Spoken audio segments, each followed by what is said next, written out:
Okay.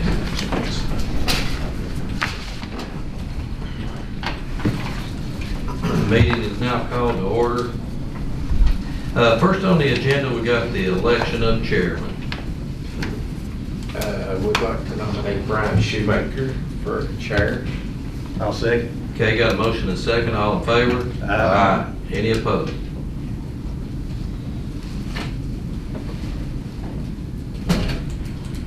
Switch around. You can do the nomination first. Nomination for election of vice chairman. Make a motion, I nominate Mike Goodwill. Second. Got a motion and a second. Any other motion? All in favor? Aye. Opposed?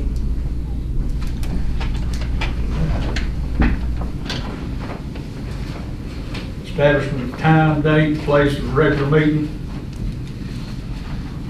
I make a motion, we keep it the same. I'll second. Got a motion and a second. All in favor? Third Tuesday, you want all that, third Tuesday at 6 o'clock? Third Tuesday every month, 6 o'clock. Yes. Second. Nobody's not. All in favor? Aye. Opposed?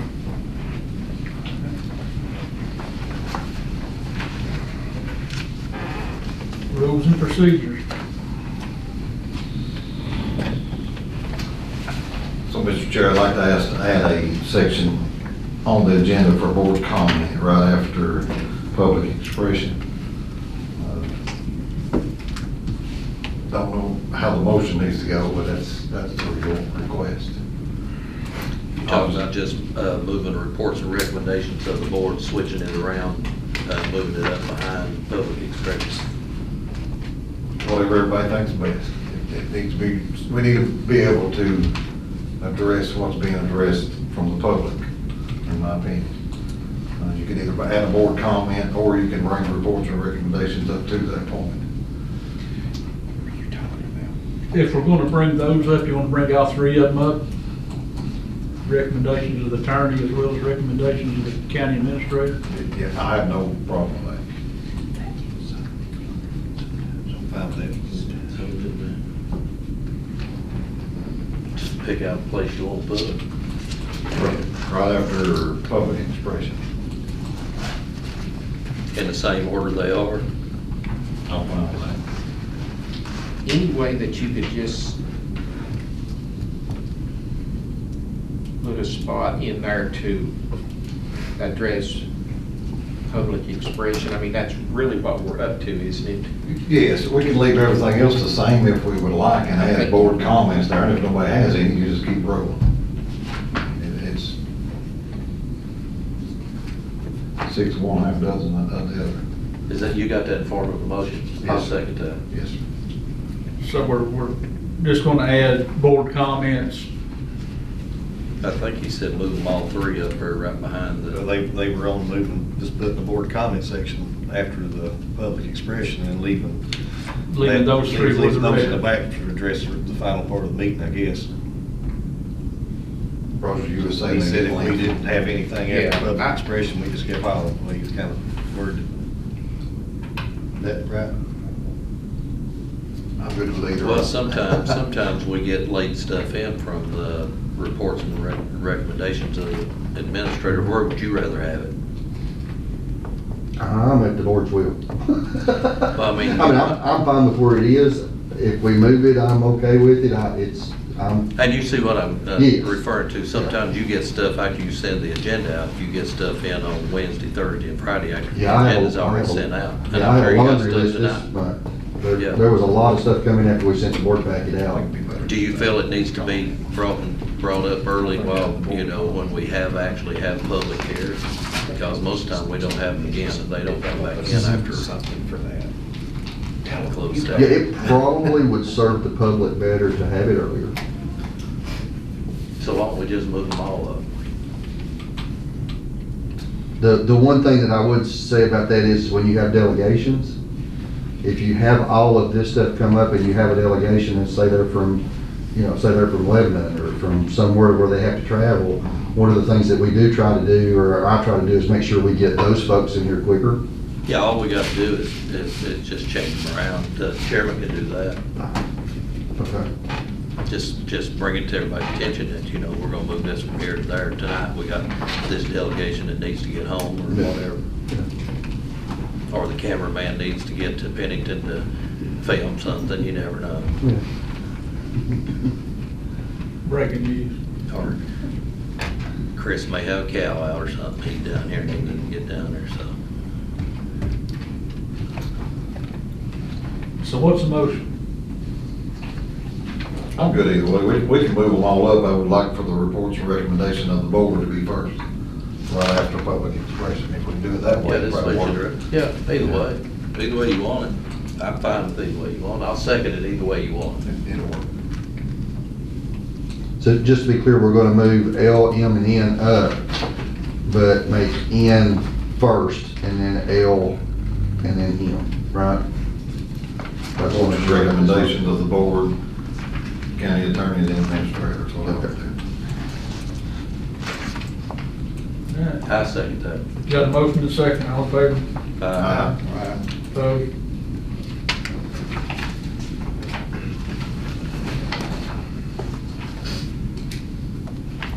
Departmental report.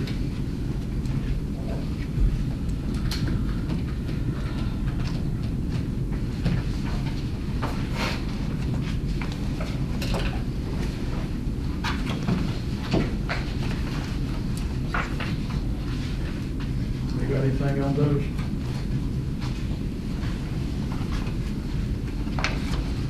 Clint? Hmm? Clint gonna be here? No.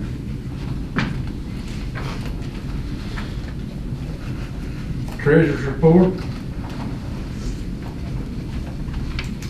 You got anything on treasurer's report?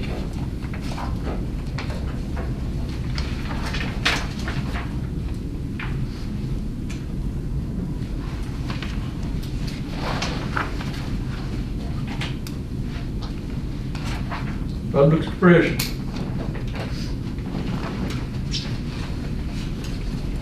I think I may be on for. I think you're on for delegation.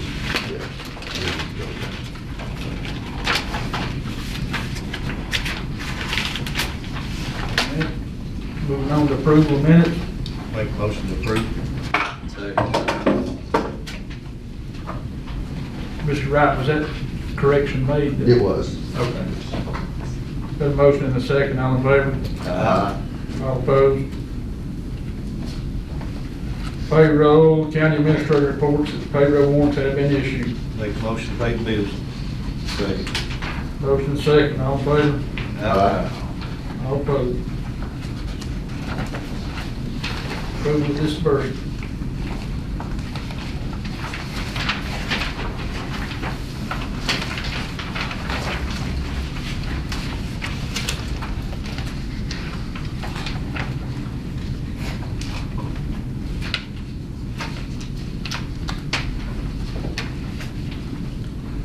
That's where the bills get paid under. Yeah. Right, one. Yeah.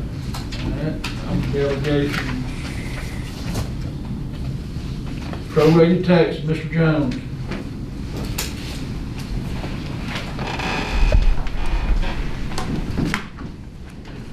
Good evening. I guess you can hear me. I take it that you all were able to look through the packet of information. Mr. Wright had come to me and asked me to compile some information as it would relate to the proration of personal property taxes. And what I've done in order to put that together is we extracted the data from our system. Last year we had vehicles that were coded as being sold. So we extracted those vehicles out. Then we also have our vehicles from our DMV downloads that we have to pick up and add for 2025 coded. So what we've done was extract both of those files and then merge them together in an Excel format and then stratify them by the Social Security number. So there was nothing, cherry picked, anything of that nature with the data. It was just the first 100 entries in which the Social Security numbers matched. that there was the equal number of vehicles sold versus the equal number of vehicles bought. So that's how we sorted the data and came to that. Anything that had, more vehicles sold, like if they had 3 sold and 2 bought, or 2 sold, or however the opposite, 2 bought and 3 sold, we discarded that data, so we wanted a comparison of one value, or one vehicle replaced with another vehicle in order to, that's how we came to this data when we sorted it. In going through that, when you look at all of that, I guess, I wanted to point out that in the 100 transactions, we saw 81 of those transactions with the proration actually showed a tax increase on the citizen by doing that. The average was $107.78 per transaction, but they varied quite a bit depending on the vehicles that were traded. Sometimes it'd be as little as just $3 or $4. Sometimes it could be, $700 or $800. We did see 18 that saw a property tax reduction in doing the proration, and there was one in which it remained the same. To further, I guess, kind of sort of give an example of that, my own chief deputy in my office, she gave me this calculation. She traded vehicles last year. And I think it hits very closely. She traded 2019 Jeep that we had valued at $20,650. The tax for that last year, excluding any PPTRA, that wasn't included in any of the figures that I gave.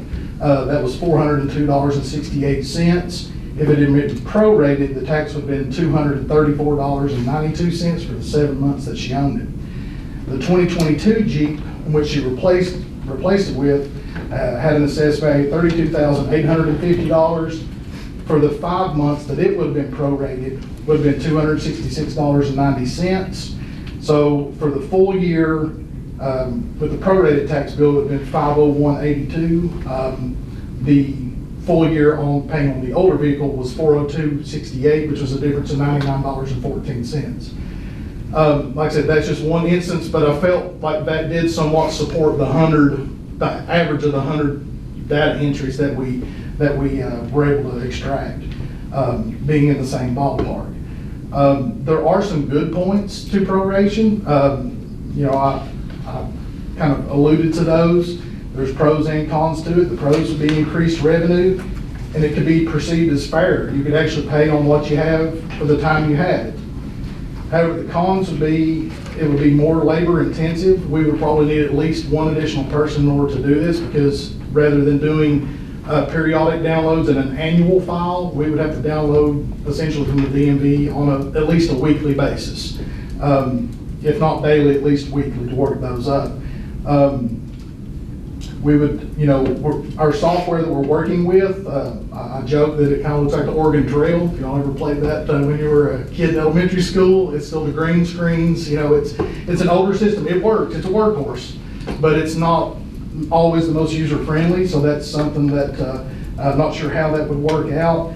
The citizens, now the way it's set up, they do sort of tax plan. They might wait till after the first year of the trade or whatever, so that, they couldn't do that, but they would pay on the vehicles when they have them. Another downside, I guess, to that is it could be perceived as double taxation, because there's some confusion amongst a lot of people. They confuse property tax with sales tax. And right now, the percentage of sales tax on a vehicle is 4.15% that you pay when you purchase a vehicle. That money all goes to the state. That doesn't have the local 1% that's in there.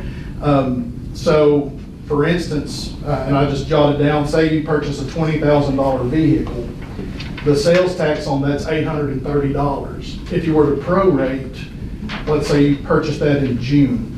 So for 6 months of the year, you would pay from June through December at the current tax rate, and just say the vehicle is assessed at $20,000, that would be a $195 property tax bill you would receive, excluding if it qualifies for PPTR, in addition to that $830 sales tax. So some people could possibly perceive that as because we get that a lot, people say, well, I paid the taxes on that at the DMV, or I paid the taxes for this year at the dealership. No, you paid the sales tax, that's not a property tax. So that's something people could possibly, in one sense, it's more fair, but on the other sense, it could almost be viewed as double taxing. So there's pros and cons, and that's for you all to decide. I just wanted to come and present what we found with the data that we extracted. It's a fairly decent sample size. But I didn't know if you all had any questions regarding the packet for me that I could maybe answer, help shed some light on. When you go through and look geographically, there's not a locality west of, well, yes, Montgomery County was the most recent that was added, but I was going to say not west of Roanoke, but Montgomery is west, although it's adjacent to Roanoke.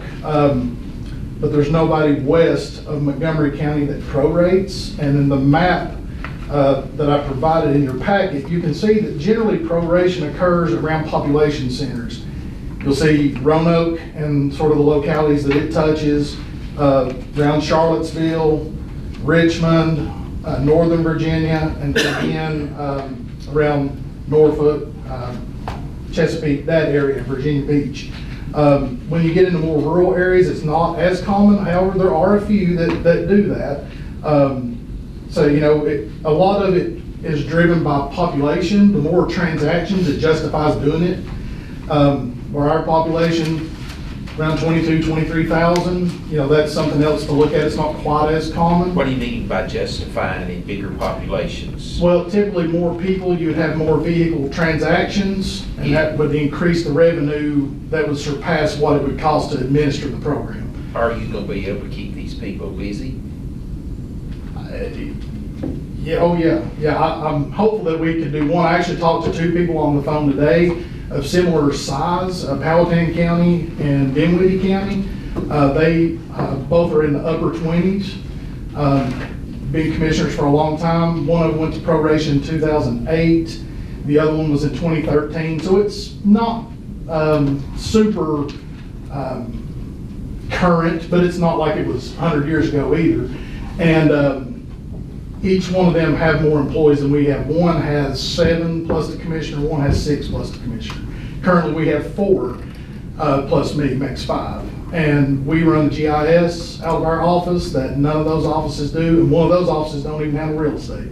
So I feel that we do very well with the staff we have, but yes, I would say we could definitely keep one person very busy if we can do it, with probably 1 plus some of us pitching in, probably. But Is that beside the one that you don't have comp board funded? yes, that'd be 1 person additional to what I have right now. And that's, I think, at a minimum. It would also require a more robust J.D. Power subscription. Currently, we batch those files and we send them for 1 annual evaluation. So when we send those, J.D. Power sends that file back to us. We upload it into our system that has all the property value. When I've done this exercise, I had to sit down and manually value the 100 new vehicles, or new for 25, the added vehicles. And as I explained in here, the VIN numbers, a lot of them span across multiple trim levels of the vehicle. In the instance that I kind of gave here, I think it was like a 2019 F-250. And that VIN, it was the same for an XL and an XLT. I valued it in the data as an XL because I didn't have the extended data, the extended VIN. When you type that VIN into the online lookup, it would give you every attribute that the vehicle has, yes, every option. And additionally, I valued that as a gas F-250. If that was a diesel, that's a $6,500 add-on. So the numbers that I give you are a more conservative number. That truck may have been a diesel, but I did not value it as that, to try to at least be somewhat conservative in the data that I pulled. But we would have to have that, which would be an increased cost. I have not been able to obtain the exact cost of that, so I don't have that at this time, but I do know that it would cost in addition to the current way that we value the vehicles. What was the county you were referring to? Then, Dinwiddie and Powhatan are the two that I talked to today. what software do they use? Both of them used to be on BAI. I think one is on Avinity now, and I'm not sure what the other one, but they're neither on BAI because they used to be in the BAI users group with us, but I know they've moved away So from they've BAI. upgraded software. Yes, they went away from BAI. Have you ever used NADA or any other book to value vehicles? NADA is who we've always used. That was purchased by JD Power about 3 years ago, so there is no NADA any longer. Same thing now. Yes, JD Power is what NADA used to be. To my knowledge, every commissioner's office in the state uses Right. NADA, which is now JD Power. People have approached me before and asked about Kelly Blue Book.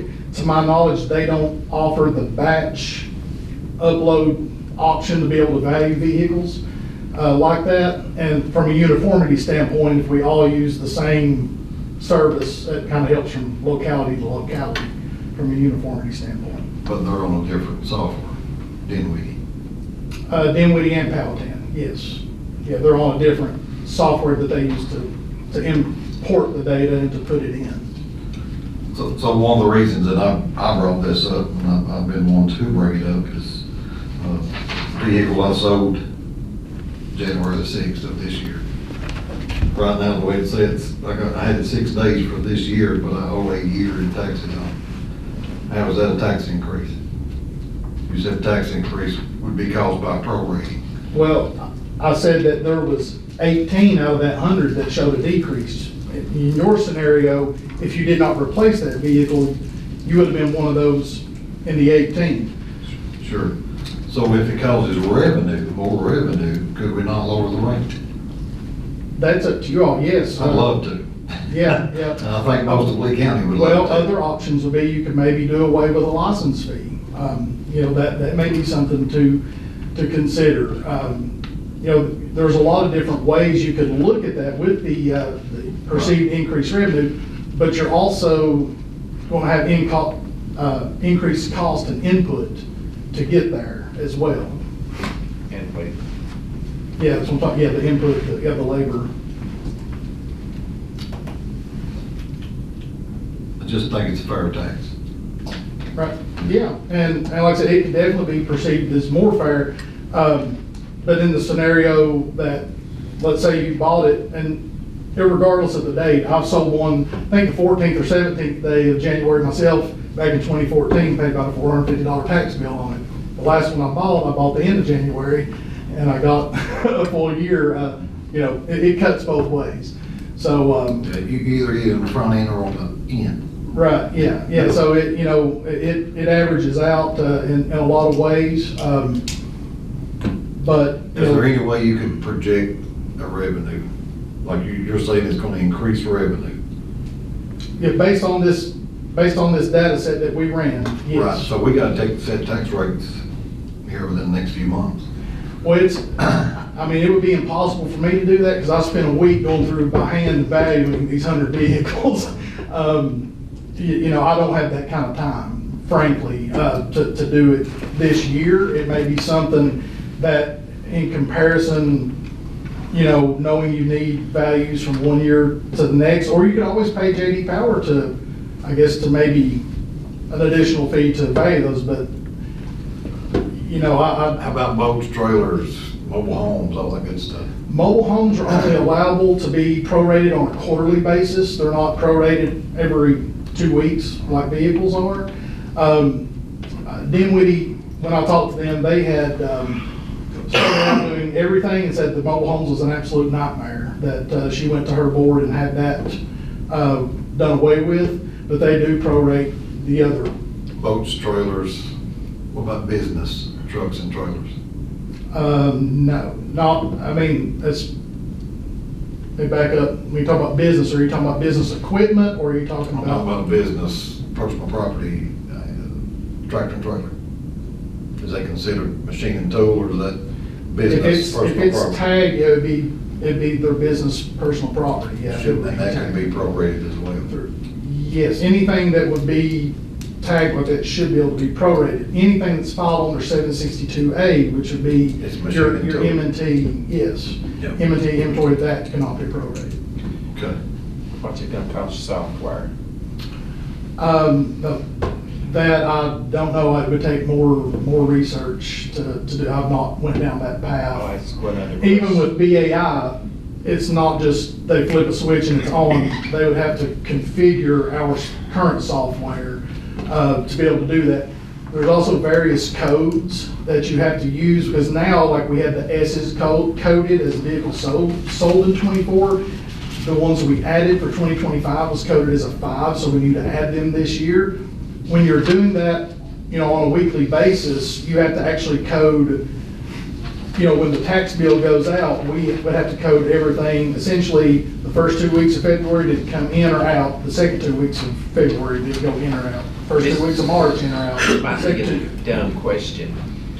Getting all this set up and counting your new hire, or is this gonna pay out the first year, or are we gonna have to add money to it the first year? Now that I don't know, I mean, it depends on the tax. Because they don't know how much revenue. Yeah, and it depends on the tax rate set, and it depends on how many transactions, that occur. When we ran that, and he gave us the numbers one day last week, the 200 transactions that was in there, you've got a total of 6,000 and something transactions for a year. If assuming that was a good sample, which I believe it probably is a good fair sample, you're probably looking at an increase in income to the county of about $250,000 if probability and statistics work out. Okay? And with the tax rate remaining the same. With the current tax rate, it would increase revenue about $250,000. Then you could, So this thing's gonna be self-sufficient the first year? I don't think so. And the reason I say that is one of the first questions I was asked when I got here was, what would it take to be able to email county employees, pay stubs to them, because a lot of them are direct deposit. The one module just to be able to email out pay stubs costs $15,000. Gmail's free. It sure is. So in order to do that, somebody would have to sit and scan Every every one, yeah. stub and then email them individually. I don't think that would be very If those efficient. transactions, say, what'd you say, 6,000 transactions, whatever, say that fell off to 3,000 transactions that year, we would be essentially be losing money, correct? Well, you would have certain fixed costs, like the JD Power costs would be somewhat fixed to have that online access, and then, of course, the person that would be hired. Right. That would be, fixed, but, if the vehicles were higher priced or what, it's hard to determine that, but yeah, you could essentially say if the transactions were cut in half, then the revenue would be cut in half on average. Right. Yes. I don't think those transactions are gonna change a whole lot to total count though. Right. I mean, I think you'll probably break even that first year, maybe. And, It's really according to how you annualize the expense of the new software. And it's something that, if it's something that you all decide to implement, the main thing I just ask is that you give us the resources to do it with. And I think I've, mentioned that before. It'd be like having a delivery company and say, we could be, a lot better if we could, have more trucks. But if you don't have anybody to drive the truck, it's not very efficient. So that's the only thing I ask is if you all end up deciding that, to give us the resources to do it with, because we have a lot of balls in the air right now with, this reassessment coming up, things of that nature, split billing coming up. And it's something that we would need to get somebody and try to get them trained, because it's a whole different method of operation than what we're used to. It's nothing I think could actually be adopted for this year, because we'd have to get with BAI, see what their schedule is to get all that module set up to be able to handle that. Secondly, we'd have to learn how to code it. I mean, nobody in my office knows how to code that. We would have to get training in order to code that. and we've already done our annual file. By the time you've done that, if you're 3 or 4 months down the line, then you're trying to catch up, with all the transactions that have occurred. I think it's something that if you look to do that, it would need to be, maybe like next year, but start planning, now. I just don't think it's something, it's not as easy as just flipping a switch and, turning it on. That's just my opinion. And like I said, I'm not gonna advocate for it or against it. I just ask if you decide to do it, that you give us the resources to do it with. Don't, put us in a fight before an arm tied behind our back, I guess. Right. No, nobody's wanting to implement nothing next month, I'll say that. Right. I mean, I'm not, but, Right. no reason why we couldn't do it if we wanted to January 1 of 26, Right. in my opinion. Yeah, but that decision probably needs to be made in the next few months so we Sure. can start planning, Yeah, we would have to have a public hearing in Dinwiddie County. Mhm. All their employees come on board funded, or do you know? Oh, I don't know that. And you said they had 6? Yes, I think that's right. I think Powhatan had one more than Dinwiddie. I think Powhatan told me they had 7 and Dinwiddie had 6. But they don't have real estate in Dinwiddie. Powhatan does. They don't pay real estate tax? They have a separate assessor's office that does their real estate. All their Just transactions. Powhatan, not Dinwiddie. No, Dinwiddie's, Powhatan has real estate, Dinwiddie does not. Powhatan has an extra person that Dinwiddie doesn't. So like today, I've been working at parcel splits, they don't do that in Dinwiddie. They have, to my knowledge, they have a separate assessor's office that does all their real estate. So when you sell real estate, is it not prorated already, or a house? Typically, real estate is prorated when the closing is done. At closing, that's prorated between the buyer and seller. Now, During that month? Most of the But time? that's not done by us, that's done outside. Correct. We bill everything January 1. As But the owner. property tax on it is prorated to each person. You know what I'm saying? If I sell Roger my house today, I pay taxes from when? The to bill will today. come out in your name for the entire year. That's between you and Roger to pay the treasurer At closing. at closing, yes. How you want to do that, we're not involved in the proration. It of has that. to be Had to be like that. done. Yeah. That's, Yeah, that's nothing that our office handles any kind of proration, but with vehicles, it would be handled on the bill. And they're doing boats, trailers, what else? They're doing the boats and trailers and vehicles, and I guess like campers, that kind of thing. Business is what I'm asking on the trucks. I don't know. Trailers for businesses. Yeah, I don't know the answer to that. But one thing that's difficult about trailers is when people sell them, they have a permanent tag. Right. And people are not always being really quick about turning their tag in. So, if they have a bill of sale, something like that we can show, a bill of sale plus where they've dropped insurance, things of that nature where we can verify, then we'll remove that. But anything with a permanent tag makes it much more difficult to track the transaction because people don't turn their tag in. Then they pay taxes till they turn it in. It's assessed. That's the way it goes. It's assessed, it's on the books. The information we get from DMV says it's a live tag. I mean, Correct. that's all I. The paper I showed you where I turned my tag in came from the DMV, and then I could come and say, here's my receipt where I don't own it anymore, because I turned the tag in. Then you would prorate it 6 days, correct? Or that month, a month's worth. Yes, I mean, it wouldn't be on the spot, it would come out on your bill. Sure. Later, we wouldn't give you, generate a tax bill for 6 days on the spot, but that should be how your bill will come out. But there's 2 other, I guess, things, and not talking about trailers, but back to vehicles, because that's the vast majority of transactions. Every year since 2004, when personal property tax relief was implemented back in 2004, that pot of money that the county gets is $798,645.55 each year. That pot of money is applied as personal property tax relief against all the vehicles that qualify in the county up to their first $20,000 in valuation. So back in 2004, that pot of money, it applied maybe 70–80% tax relief on the tax bill. But as vehicles have increased over the years in price, last year our PPTR rate was down, in the 30s. And with proration, it'd be harder because you're hitting a moving target as to when people trade up, typically 8 out of 10, according to the data, traded up, they would be gobbling Just up. cars and trucks though. Yes, that's the only thing that gets personal property tax relief.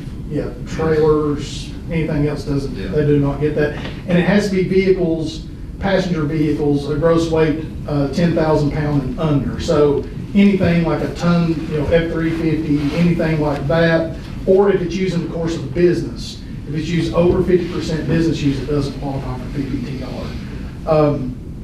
But that would also decrease the amount of personal property tax relief that the other citizens would get because of the increased value. When we pull those files in, essentially a year later, the vehicles have technically depreciated another year. So again, the tax would be, a lesser amount. Once we added those 2025s, they're all a year older. Whereas if you're adding them on the spot, the assessment's higher, which eats up more of the PPTR percentage, which is less tax relief for other people. The second thing is that you'd have to determine is if you're going to prorate license fees. The license fee, $35 on passenger vehicles, I think it's $40.75 on pickups and trucks. Some folks prorate it, others do away with the license fee, roll it all into the tax rate. Some prorate the tax and do not prorate the license fee. The license fee, if you own it January 1, you pay the license fee. If you buy it after that, you don't. So it's a mixed bag from the different people I've talked to. What's the revenue from the license fee? I do not know that number off the top of my head. I could get it though very, very easily. Okay. Looks like the county assesses in business property, and they explain business personal property or business property. Okay, that would be any property. It's $11.9 million in assessed value. Right, that would be any property used in the course of a business, whether that could be manufacturing, it could be something as simple as a shelf that you put to display your items on that you're selling. We had a tremendous amount of M&T when the mining industry was here operating. Since that has sort of dwindled, we don't have as much M&T now, but your business personal property, it could be computer equipment. As far as business personal property that's used in the course of your business. The computer equipment depreciates at a quicker rate than your standard equipment does because it becomes obsolete so quick, and new equipment comes out, software updates much more frequently. So we do have it on a quicker schedule to depreciate, but the equipment bottoms out at 20% of original cost. So that's where the depreciation schedule comes from. And that's all online on our website. You can find that 762A that has the schedules. The business property, as far as a tagged vehicle or truck or trailer, that's all in that number, correct? No, 11.9 million. it shouldn't be. If it's a tagged vehicle, it should be in the vehicles. It probably, depending on what type of business you're talking about, it could be in the LTs. That's going to be the large trucks. If you're looking at that recap sheet, that's going to be dump trucks, things of that nature. Looks like 6.5. And then you've got TRs. That's going to be your big trailers, like your semi-trailers, things of that nature. Right. The TTs are going to be your small trailers, like your little tag-along lawnmower trailers, small box trailers that people may have. 5.1 million worth of small trailers in Lee County. Utility trailer, TT. That's the small trailers, yes. Looks like 100,000 in revenue. I don't have that in front of me, but yeah, that come from our sheet last year, Right. our recap sheet, personal property.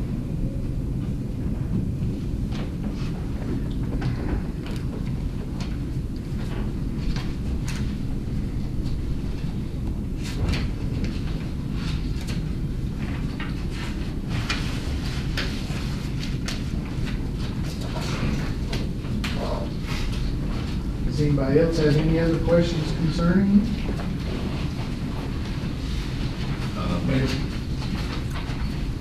Well, thank you all. Thank you.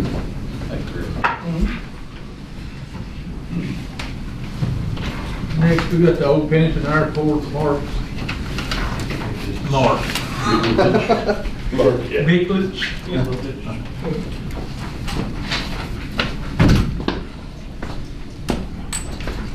For those of you that don't know me, that's my name, Mark Miklatich. My son and I purchased the old Pennington Gap Airport, and I appreciate it. That's all right, I'll be well there. Appreciate being heard, thank you so much. Basically, I have two things that I'd like to request from the board today, and that is the abandonment of the road as it applies to our land from the bottom of the hill, Route 1122. We own the land to the right and left of it, according to not only the FARs, but the rules in abandoning the airport. That should have been abandoned, years ago when it was in 2008, when everything was given back and replotted. In 2002, that should have actually been offered either to Mr. Stacy, whoever ended up owning the property at that time. The second is the piece of land at the top. We'd like to purchase the 1 acre that is owned by the county. Was used, I believe, for an EMS station. Now it has a ham radio station on there. But we have, there's two reasons for my requesting of this is safety and maintenance. Both issues are pretty much the same. Since we purchased the property, I've had over 20 people come and violate the gate, come through, four-wheelers. We've had 2 break-ins. I've had $2,000 stolen out of the home. And we've had break-ins into the hangar as well. When we start flying, which is going to be very soon, our private airplanes, those are kind of expensive, and it's very, although we don't fall under the FARs because we're a private entity and we own the land, it still falls under the FAA and what would happen to someone if they were to come and say steal a functioning radio out of an aircraft. If that would go as far as cause someone to wreck, or either one of us, my son or myself, that's the death penalty. It's a serious thing with the FAA. They've got it on every in every airport that is public, but also private. So, and I realize it's the same as if somebody stole a vehicle or whatever. But in the case of an aircraft, if you're damaging the property, if you're damaging, say, the runway, the grass, if you're damaging the plane itself, it would become a much greater penalty as well as a liability, not only for us, but also from the city standpoint, because it's easy to get there now. The gate at the top is being defeated. The land that is owned by the county is actually past the gate on the right side, which of course stands to reason. I don't know why Mike put that gate back there, but it's been back there for quite some time. It has kept people from going and having access to that. So we've had some issues with access as well.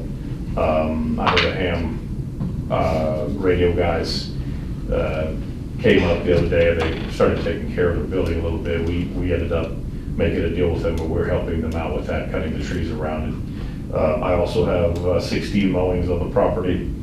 The city's not taking care of it. Same thing with the road. All VDOT needs is a letter stating that that you abandon the road down to that point where we own, so I can build a gate there and not have access. That will defer anyone from coming up, and they'll have to walk a half a mile to do anything. I've had people that have felony records that have come up armed. I'm an old Marine veteran. That's not acceptable. And since VDOT has told me, when I talked to Mr. Campbell at VDOT, they haven't really taken care of the road for over 10 years. I got pictures of that as of this last 2 snows we've had. Nobody, including the mail lady, has been able to make it up, and still cannot today, because of the fact that VDOT literally went to the property line as they see the stake and turned around in a little turnaround on the right side and didn't clear the road up at all. If they consider that a secondary road, then they should be cleaning it. I've called many times. They said that is supposed to be clean. We've got over $1,800 in cutting trees and burning kudzu, making up to the gate alone, in this year alone. Trees falling on the ground every time I call, can't get a hold of anybody. So it makes sense, because the land is owned by us, to abandon that road and just allow it to be a private driveway. You know, with obviously exceptions to whatever would happen to the piece of the land, whether you decide to sell that or not. You know, in itself, that should have also been part of the abandoned part of the airport, as it is part of the 3 acres that was originally sold to Mike and Jan, and was part of the Lee Stacy or Ida Stacy estate before in 1963, when it was taken either by eminent domain or whether it was just, you know, sold, wherever the case may have been. I don't know that anybody has really, I know Mike was on the EMS squad, so he didn't mind using the towers for that service. And my son and I don't mind doing that either in perpetuity, including taking care of the ham radio building, trees and everything around there. But due to the maintenance factor and the safety factor there, that is something that we'd like to see if the board can, you know, abandon the road and then sell us that acre. If they must sell it to Lee Stacy, I talked to Lee. He's, you know, it's actually part of what Mike had purchased, but if it ends up being, you know, part of the larger plot that Lee had, then he's willing to buy it back and then resell it to us. So that's something that we'd like to see if the board would consider. Let's clarify something first, but would we have to offer that to the public? I think you do, and even if We could just you send it straight out to them. There's actually a copy of the deed in your packet. I went ahead and made a copy of that.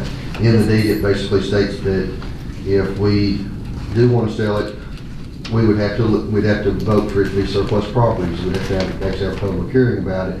I think she could answer that maybe a little better than me, but then what you'd have to do is offer it at the same price that it was sold to the county for, back to the original owner. And then if that didn't happen, then it would have to go to public sale. if that's what the deed specifies, then yes, that Yes. is what would happen. You would have to, you know, vote to consider it surplus property and then offer it to them. It actually says, it is further agreed that should the airport not be constructed, or if constructed, abandoned as an airport, persons who originally conveyed the land to Lee Airport Incorporated shall be granted the option to repurchase the land initially conveyed for the same price originally paid to them by Lee Air Incorporated. So that's the verbiage in it. And that's basically the same thing, the FAA regulations under Public Law 91-646, that states the same thing. If you acquire land by either agreement or by eminent domain, you have to sell the land back to the original owners, or the way it states it is the person who currently owns the property that is adjacent to that piece of land, or the descendants of the people that have, that own that property, which in this case, I believe Mr. Lee Stacy's the only one.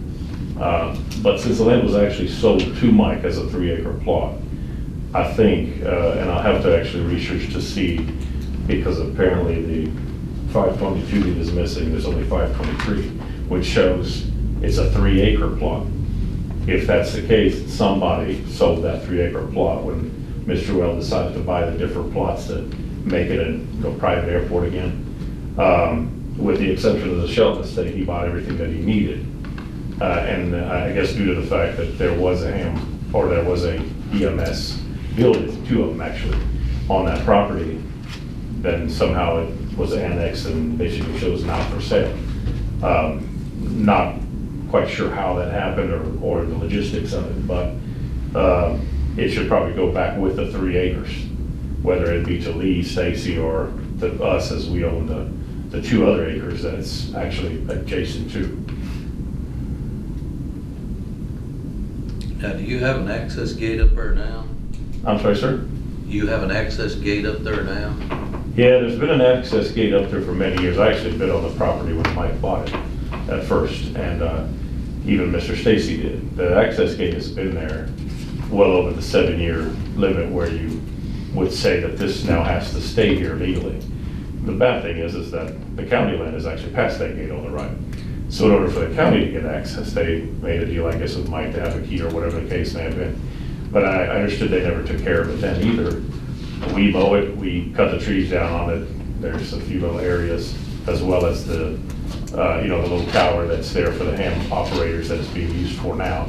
Because obviously it's not an EMS station now. But What would since, be the problem if you put the gate up at the end of that property leading to your property? I'm sorry. I'm not really familiar. I mean, I Oh, know I where can- it's I at, I know know. where it's at, but I mean, just visually looking at it, I can't remember it in my mind, but, you say there's a gate there now, but the county property is, beyond the gate. The county property starts and it'll be right at the corner of the right part of the gate. The road in itself would still be considered 1022, but not past the gate, just up to the gate. The left side of the property is ours, off of another chunk, which was actually attached to the 1 acre that the county, has annexed for themselves. When it was a full plot, it was actually 3 acres that led to about, not quite the end of the runway, but the east end of where the windsock used to be. I don't know if you can remember where it was. There's still a little concrete pad there. And that makes it a little bit over 3 acres. And for whatever reason, and I think I know what the reason was, is obviously y'all were using it as an emergency, beacon for the EMS, which can still be backed up on the ham frequencies that are currently there. What they didn't do is they didn't keep in consideration that they didn't actually annex the tower with it. So the tower in the left building belongs to us. The right building and the little EMS building that's down the hill belongs to you all, which without a tower is kind of useless if you're going to use it to do anything other than use the small VHF, UHF tower for the ham radios.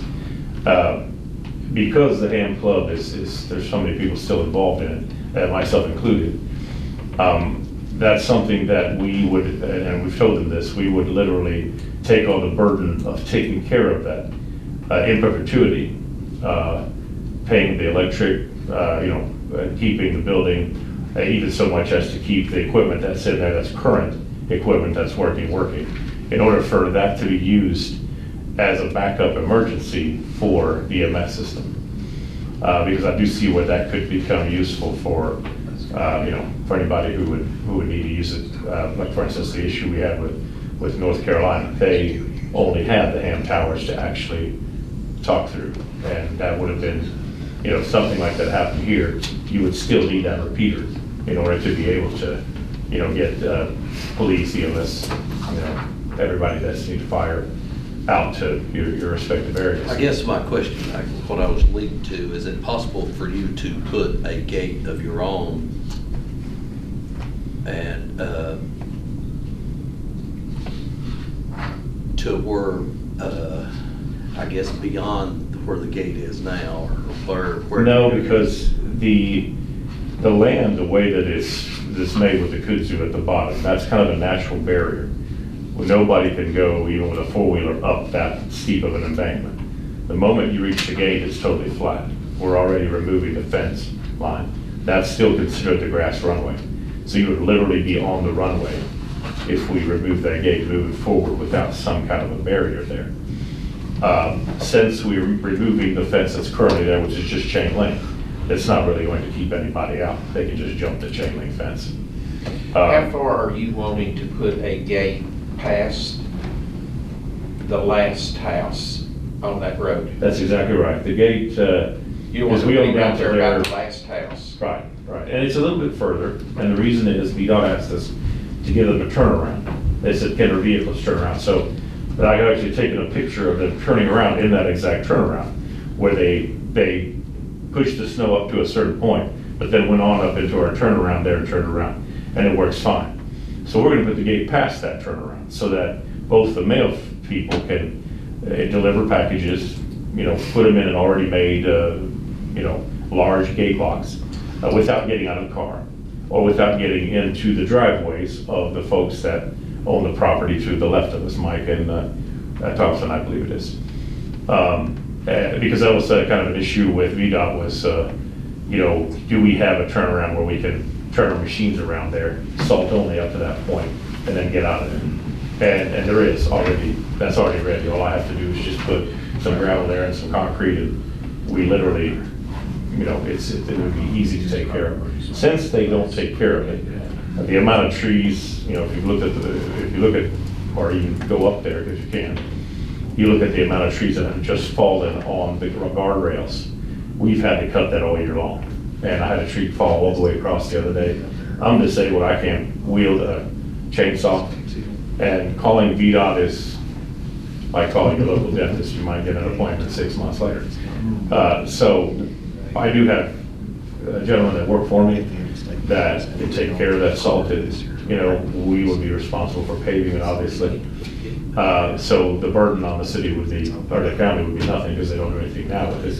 And VDOT was kind of expecting the letter when I was working with Mr. Poe, but that never, you know, I have some medical issues and it never manifested itself before he retired. And, so they're okay with letting it go, but they do need, I guess the procedure is, they need the letter of request to be able to say, that's now your road.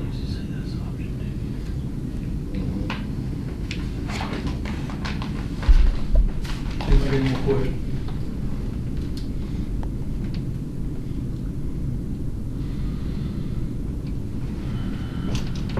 Hang on just a minute, let Josh show me something here on that. He's got a bit,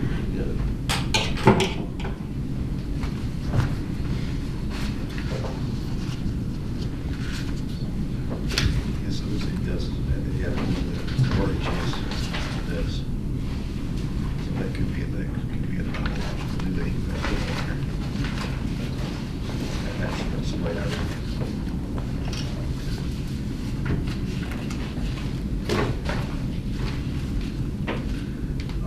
Okay, according to what we're reading here, that we was given 3 options from VDOT about that road.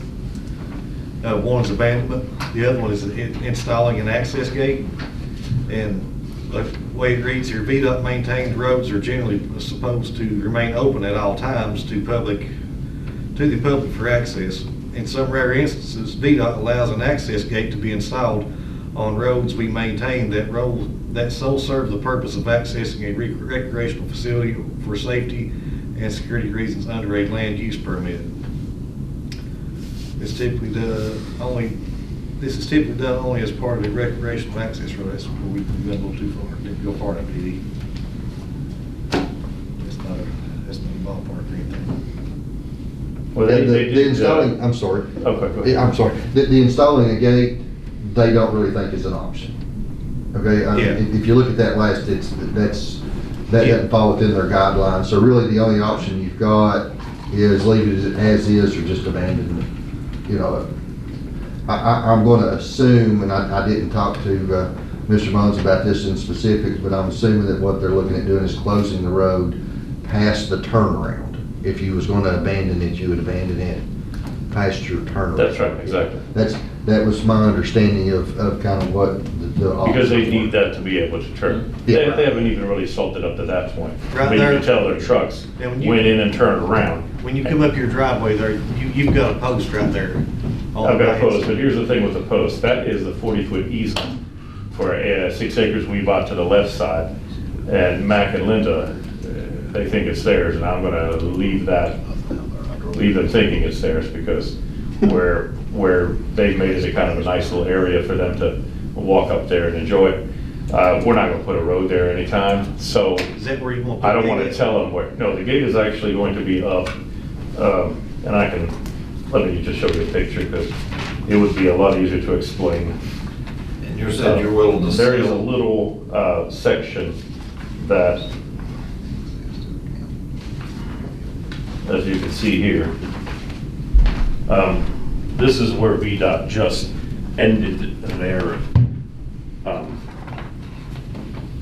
their snow plowing. That's actually, you can see the stake that they've just, because I just had it resurveyed. You can see the stake to the left, they met the state exactly. And what's happening is they went on up to this section here. And there's a, it's actually not clear, it's not clear anymore down here, but they went on up here, turned around and went back. The gate would be here. Yeah, so this right here, that post I was talking about on the way up to your property, it's right here at this area, right? It is, and that post is actually not in the right place because that keeps in consideration the I 40 was just feet trying to of. get some, so I could show Dee Dee here, explain to him. Oh, here, I've got the plot. On the Here, overhead, let yeah. me show it to you real quick. I apologize. Having a rough day today. Where did your cane go? It's over there. I was gonna pick your cane up for you. Oh, thank you so much. No, I've got, can't feel my He's legs got it going when he's tied down, up. and it's sometimes it's really bad. To a point. So here's the plot. So basically, you see there's a little 40-foot easement right there? Mhm. So my pole is sitting on the right side of that easement. Mhm. And there's this little area right here that is large enough for a turnaround. So we're gonna put the gate up here, which is almost where the guardrail starts Okay. for the city's guard. So that'll give everybody, including, we'll pour a large amount of concrete here and here with a culvert, to be able to have, the mail lady doesn't want to get out of the car. Haven't got my mail in 3 weeks. So I told her I'll make it easy for her and make it so that she could take the big truck, turn it all the way around and be able to reach the mailbox from the right side, which will be attached to the gate itself. But it will still have to take care of a little bit going down to where Mike and Linda's property here is. But as you can see, they made this easement so you could get back to the back part of the acreage here. We actually have a road at the end of the runway that goes down that can get to that piece of property, so there's no reason we should disturb somebody else there. But I also did not want someone turning around in their property, which the FedEx guy just did the other day when he came up because he couldn't get up past the part they didn't plow. And Mike and Linda got a little upset, and I said, if they're not gonna plow, I can't force them to plow. So, Yeah. but if I take it over, I can have them maintain and repave all of it for blacktop so that it won't be, because I think from about this point on, it's just, they just keep putting gravel on it, and I believe that was being paid for by Mike and Ken. Now, Dee Dee's saying if we abandon this thing, it would abandon it all the way out to The other gate, which I would remove. the main road. We're talking about back to the main road off Skaggs Hill. No, you don't have to do that. VDOT said that up to their property, because you see it's called Blacktop Hill. The name changes at this point down here, and it becomes Ruly Ridge, which is now Albatross Ridge. So the name will change at the bottom. There'll be a street sign there with one of those and road maintenance signs.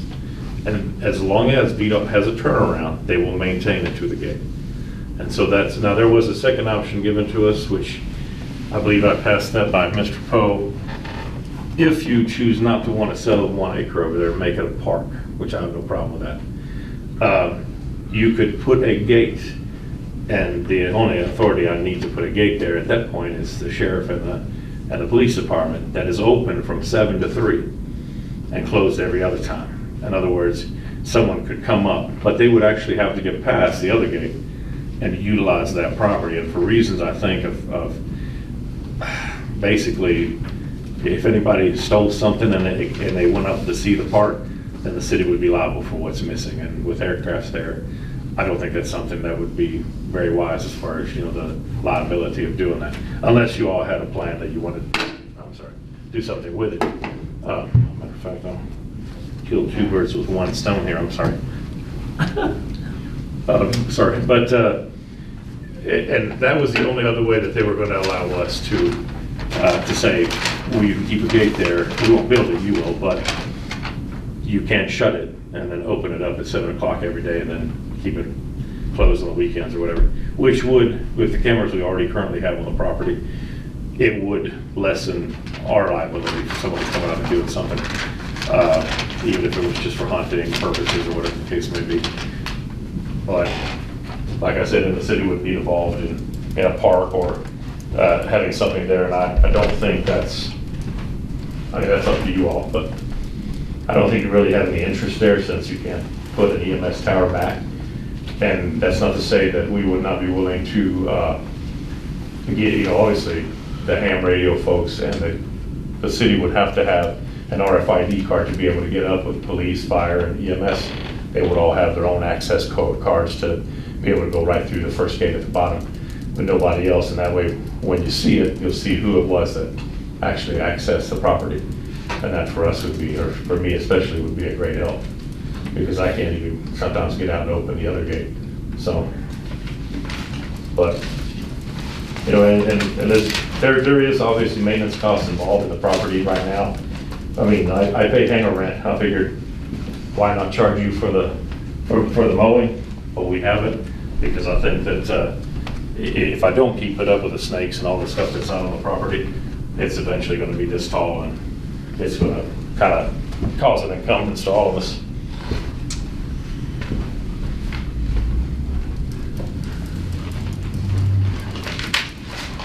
Josh, you're the guru on this stuff. What's that? On the fire EMS stuff? Yes, sir. Well, yeah, The we, guru on that? yeah, well, we could, like I said, we could still use the ham radio thing to, It would be actually kept up by us. We just painted the door, and we got some pictures. We took all the trees around it out because I believe Mr. Robert Lamb was out there raking the other day, and I don't want him to get hurt because it's a heck of a steep hill. if we abandon the road and sell the property, it would be put in writing that we can have full Yes. access to put emergency equipment up there if necessary. To have it back for what, I'm sorry? Yeah, but to have emergency equipment, radio equipment back up there if necessary. Yes, what we'll do is here's the thing, I don't want somebody putting a Verizon tower up there, because obviously when you're coming across midfield, you're not gonna, you know, I have a place already, we're working it out with them to put a tower on the land, but it's not gonna be anywhere near, get it being an encumbrance to flying. The tower that is currently there on our side is not in use. And it can be repaired and used as anything you want it to be used for, even though it's on our land. That just requires a contract with the city in perpetuity saying that you don't only have access, but if you need to put something on here, you can.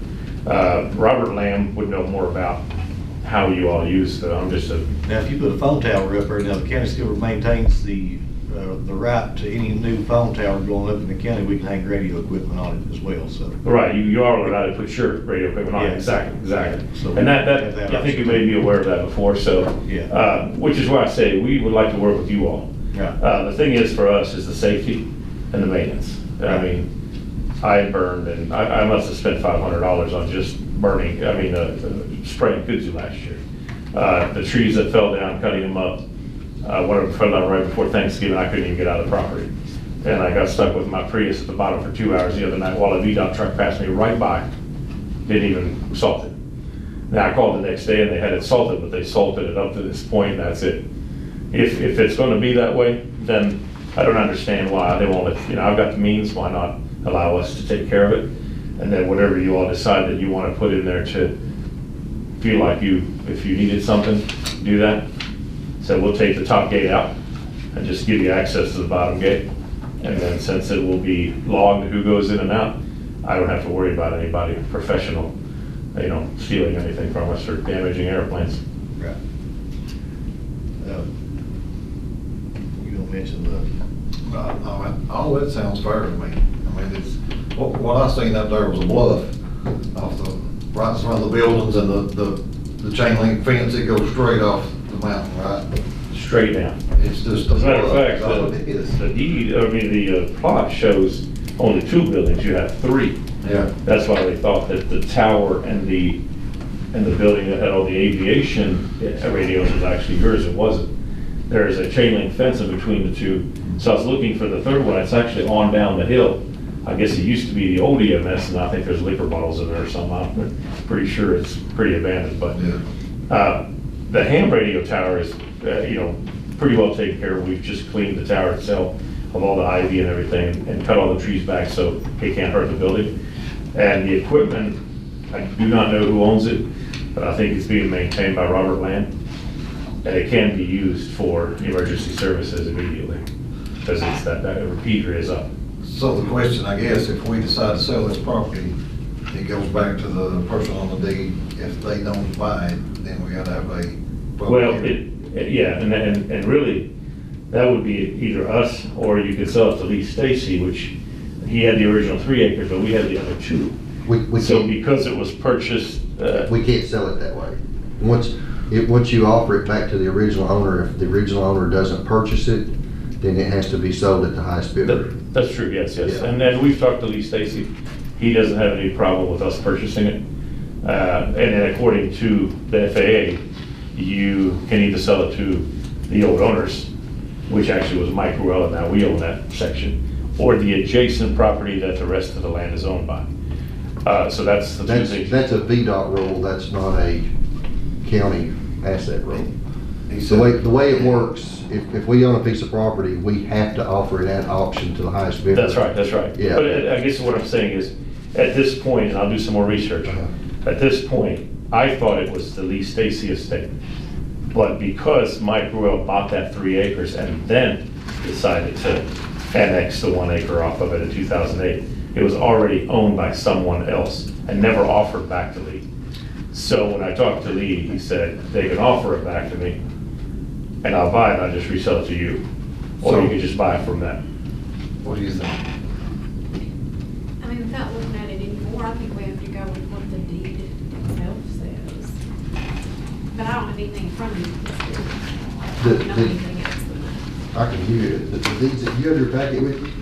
It's in the packet, the deed. Well, that's what I'm saying, based on this deed in front of me, that's what I would feel, it would have to be all back to the original property owner. Which is who in the deed? I don't know the name. Was it on the 191, page 520? Yeah, it's Pearl Wynn, widow J.H. Wynn, and Doris D. Wynn, his wife, Edward H. Wynn, Gladys Parks, AJ Stacy. Harold Wynn, Marion Wynn, Dodge Wynn. I'm not seeing a Stacy. No, Shelton. I don't see any Stacy. You get So down it's, into Shelton, it's tied up in theirs then? I'm sure. Can't go down that rabbit hole. Well, My Today when I thing checked it is, here, and I'll just be honest with you about this, my thing is, you know, I'm totally opposed to giving up state roads for one reason only. Because you and I, and probably nobody else in here is gonna be alive 100 years from now. And we give that road up, we give that state right of way up today, that state right of way will never come back. Never. and come it back. shouldn't, because it was never yours in the first place, and I say that with all respect, is I'm because. not saying we try to get, I'm just saying future owners might want to do something different up there besides, have an airport. And they would have no state access to there. It would have to be private all the way from where it's eliminated all the way in. That's true, and then that would be even better. I mean, I'm a developer, I know that the value of a Well, yeah, it increased sounds by. better, it sounds better to you, but it might not sound better to somebody purchased that land 100 Well, years. that's the thing, is they can't, there are no right-of-ways to that land except for what we own, none. So there's absolutely, Well, there's a that state 1 right, acre there's a is the state only. road you're saying to it, that's what I'm saying. Once you close that state right of way going into there, it can never come back. Right, right. And then the only, I mean, the reason you would want a state road that's taken care of by the state, one, to obviously not have to have the expense of taking care of it yourself. But as a private drive, that makes safety for us. Since Mr. Stacy owns 100 acres below on the right side, and he's getting ready to sell it, he has no access even through the 9 feet we own to that state road. He can't ever build an access road there. So the only access that road actually serves is to our property, that's it. There is no other property that could ever be used as an access to that state road, except for at the I bottom. understand that. We're in the now. We're talking about in the now. I'm talking about 100 years from now, when you and I ain't alive. Well, I mean, I'm assuming, and this is an assumption, let's for instance say it was, I didn't do it as a rental, as a retirement property. Let's say my son decided he wanted to sell it. First of all, it's gonna be one big plot. So when we rezone it, it will be one big piece of land. Second of all, it would probably be made into an air park, or, which is what its greatest value would be, or a development of some sort with houses at the top for, $1 million homes. And when that's done, that road could be turned back in to a state road, because I No. asked VDOT. No. And they said, if I you can give us assure you, the, I can assure you, once you get rid of it, will never open it. Well, they're not taking care of it now, but I mean. Well, they don't a whole lot of roads. I Who can- wouldn't want a half-a-mile drive to their $1 million home? I've been a developer a long time, and I've never seen anybody who wouldn't want that. Now, who would want a state road through their land? Nobody. Yeah, especially if you own both sides of the land. Now, if there was some interest that the city had or the county had there that will make sense, let's say you want a park, let's say you want I don't know, something. But that's what we're talking about, you know, I probably wouldn't now, you know, as a supervisor, but supervisors coming after me at some point might, once, you know, if they ever get it. And I'm not talking about tomorrow, I'm talking about years down the road, you know. Well, I mean, it's like any other piece of private property. And the reason I couldn't find any around here is because it had no easement. There's 27 acres, 30 acres, 40 acres everywhere on top of these mountains for sale. But nobody will give you a road to it. And the road is what's worth the money, is to have something private so that you can get up there. If the neighbors aren't willing to work with you, and VDOT's not taking care of it, I don't really see any other option. And like I said, there is that second option of making it some kind of a park on the land that the county has. But there's a bullet hole through the ham radio door right now that serves as an example of why 3 of the radios were shot out by somebody a couple of years ago who decided to just have fun and shoot. Now, what if that person had shot somebody and that land is owned by the county? That's a heck of a liability. If there's a gate at the bottom, they would really have to think about walking a half a mile to do some mischief. And as many people has been up there, I have never, in all the times I've owned property, I have never seen that many people on someone else's land justifying why they were there, including realtors and people that you would think are professionals that know better than to be up there. And I think it's because this town has a very deep heritage, and that airport held a lot of heritage for a lot of people. They enjoyed going up there. Well, like I say, I've been on this board for a while, and I've been down this road before, you know, I'm closing down a state road. And I opposed it then, and I still oppose it. And nothing personal, you know, I see what you're doing. If I were in your shoes, I would be asking the same thing. But from my point of view, on this side of the table, I see it totally different, you know. I can't never see closing down a state maintained road that someday may be of benefit to somebody. I'd say the way that road is right now, if it was closed down and you tried to open it back up, I'd say it wouldn't even meet the specs for VDOT. You know, like if you're putting in subdivisions and stuff, I'd say that road probably wouldn't even. But I almost say, I'll go as far as to say, I almost believe the road work that I was just talking about, that we voted on, you were opposed to closing that road down. So I don't need to hear no this, that, or the other about that. I know where you stood on that. Well, I don't think VDOT wants to spend, and they would have to, because like I said, I'm a handicapped veteran, I can't make it up there, not with the condition the road's in. And if I made them clean that up, they would be up there every day for the next 3 years. Well, And listen, it would probably be a great I cost own to some them. property at the end of the state maintained road too, and then they don't maintain that either, but, you know. Well, I mean, in my case, they will maintain it, or it will be a lawsuit. That's between you and the state. Pardon? That's between you and That's the all state. right. Of course it is, yes. But I mean, that's the thing, is they don't want it. They clearly stated, hey, we haven't been up there in 10 years. We don't have the manpower to take care of it. And so we're just waiting for a letter to be able to release it. And if that is the case, then, you know, there's no, for us, I see what you're saying. I'm retiring. This is not a property that I'm gonna make into a subdivision. This is gonna be my son's Oh, I property. agree, I understand, like I say, I told you, if I was standing where you were at, I would be preaching the same sermon. Well, and if I was turning it into a development, I'd be more convincing. But right now, it's a safety issue. And it's not that the airport will ever be a public airport, because it won't. You might as well consider that a farm. Even if it was a farm, somebody wouldn't want somebody running off with their cows, being able to have access all the way up until until they get to the very top of the hill, because that would also be a liability, so.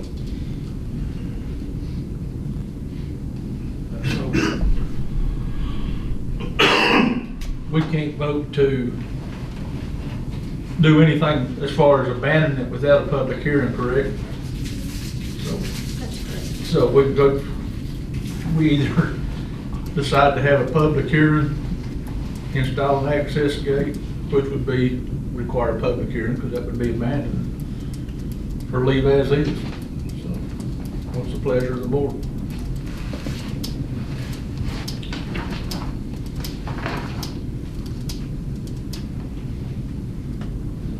I think we need to have a little further discussion here. Maybe we'll take that closed session as far as disbursement of property. Can we do that? As far as the county property, we can talk about the road. Off the road.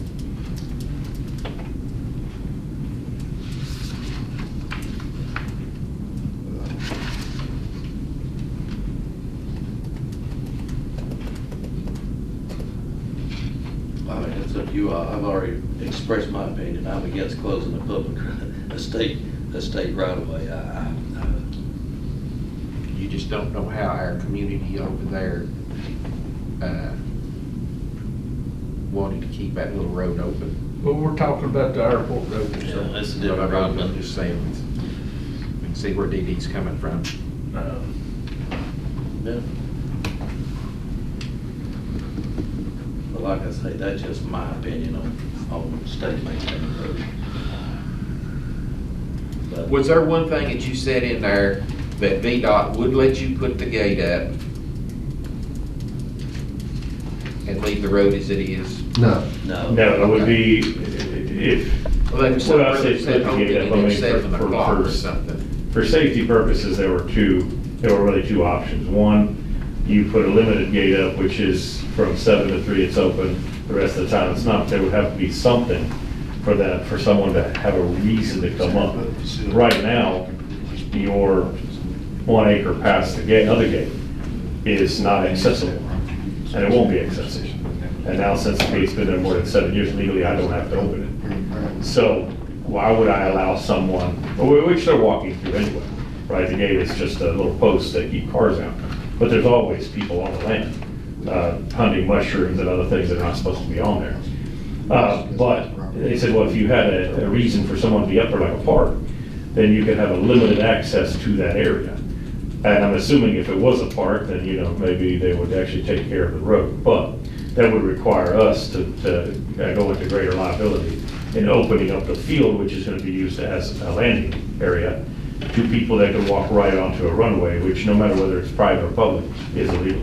You can't have anybody walking on a runway. Well, that option's moved at this point anyway, because it has to be in place first. You can't put the gate up and say, I'm gonna build a park. The park or whatever would actually have to be there first. And then you Right. put the gate up. So really, you only got one or two options, abandon it or leave it as is at this point.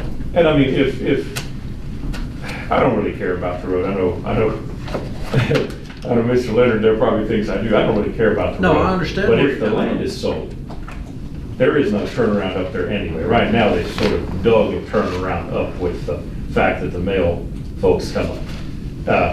The road itself isn't wide enough to turn around on legally.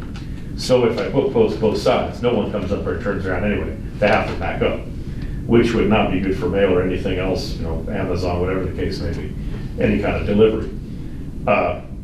If the land was ours, if we could move the gate back somewhat, then that would still help, because right at the gate that's currently there, not even 100 feet back, it starts getting so steep, there's no way you can even get up with a four-wheeler, which is really what people are doing, is using those RAV vehicles and four-wheelers to get up there. And then the road could stay, VDOT as long as they want to, as long as they actually take care of it. My thing is, if a tree falls, I have nobody up there. I'd have to call my workers, come down, have them cut the tree, and who am I I'm paying them to do the work of VDOT. So I'm not gonna be willing to do that for very long. Obviously, there's a lot of trees there, and a lot of liability in something falling.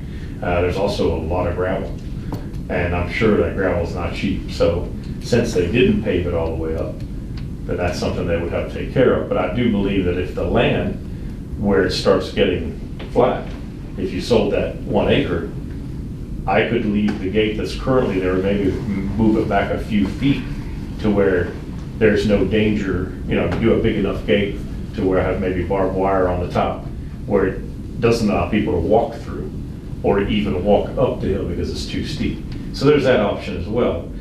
For us, it's an option of safety. You know, it's an issue of safety and maintenance. Obviously, we're not getting either one. With being broken into and people still coming up there daily, I mean, yes, some of them are just coming to reminisce, and you know, I've gotten to know a lot of good people that way, a lot of good friends now. On the other hand, there's people coming up there that have felony records that have guns on their sides. I don't think that's, you know, from my standpoint, I'm not as limber as I used to be. I'm not gonna be able to defend myself. So, you know, that's kind of why there's a lot of things we can do if y'all are willing to work with it to keep that area safe. I just don't understand why you would want a road that you can't even turn around at the end of, because it really serves absolutely no purpose. Especially if there is a way to get in, if the county is getting access, if they're having cards for EMS or whoever, that can go up there, police, whoever wants to, well, whoever is a professional and belongs up there, can easily scan through the gate and come in at no cost of building the gate or maintaining the road. Or you've got a permanent residence up there now? Sir, I'm sorry. Do you have a permanent residence up there now? Yes.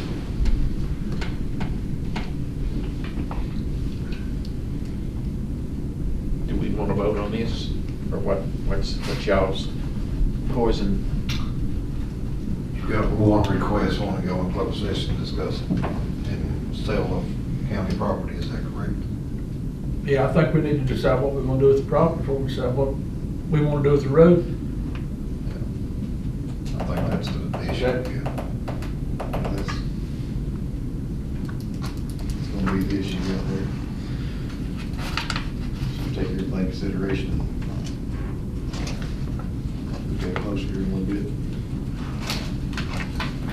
I mean, I think we might need to hang on to the property for future use, and myself, but we can discuss that.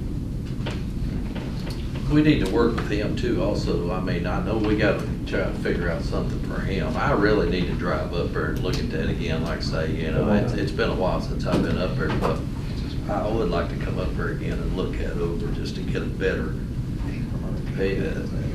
these pictures on the phone and these plots and all that stuff don't do justice to actual viewing what you know, what you're really looking at. Do I have your contact info? Sir? Do I have your contact info? Did you give her a card? She has my contact info, I believe, yes. I've got it. I have to. Okay. She's got a card, so we're all good. And I mean, y'all are all, anybody's welcome up to, you know, take a look and assess what, I think you'll find that, you know, like you said, the road is in such disrepair now. If VDOT were to put money in it, they're going to ask me why I didn't, as he asked me, Glenn Campbell asked me, he said, why didn't we already get the letter? And I said, well, because maybe I haven't been working so hard on it. But they expected it to Well, I can tell you, be. VDOT had said about that, about this road right down through here. If everybody wanted to close it down, they'd be more than glad. I mean, It'll take I can go care ahead of a lot and of speak, roads. because I know what they're doing. But they are, like I say, I haven't complained with them. You know, they're short on manpower too, like everybody else. And I can get with you, Mr. Wright, if you know, or whoever needs me to. I was one of your licky-loo people not terribly long ago. You burned a bunch of brush back 5-6 months ago. Oh, yeah, you can Yeah. come clean. The whole fence line's been cleaned between the two towers. Matter of fact, we took the metal away today. It was trees growing in between fence lines and things like that. And then there's still trees down that have been just cut, not to hit a car, but have to be removed. I was coming across Smith's Chapel, saw the smoke right up there just to see what it was. Yeah, it's a mess, but you know, it's just a beautiful area and a gorgeous place. I would just like to make sure that, you know, the other day I had the police up there because somebody broke into the hangar, and he got out before they even got up there, because they had to go past the gate that was locked, so they could walk all the way to the hangar. He just got out of the door and walked out the other side. So, you know, even though I have cameras, I can't really tell at night, even with infrared, who that person is. I'm new here, so seeing faces, I wouldn't be able to recognize anybody. Right. Thank you. Thank you so much. Appreciate you. New business board appointment. I'd like to table this appointment for building code official. Make a motion to table it, I'm sorry. Second. All in favor? Opposed? Tourism committee, I'll make a motion to table that. Second. Spearhead Trailblazers, You, Did we get a vote? you got Oh. to put it. all in favor? Opposed? Spearhead Trailblazers,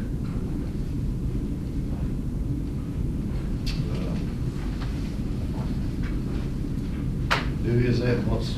I meant to call and ask about, to see if that's still valid because of the Spearhead Trails Board that, Mr. Hobbs is on, and I'm not sure if that's even the same thing. I need to call and ask about that. Get some information for next meeting on that. Yeah, if you don't care, if you'd allow me to do that, I'd appreciate it. Make a motion to table. Second. Upper Tennessee Roundtable, Yeah, Roger Edwards.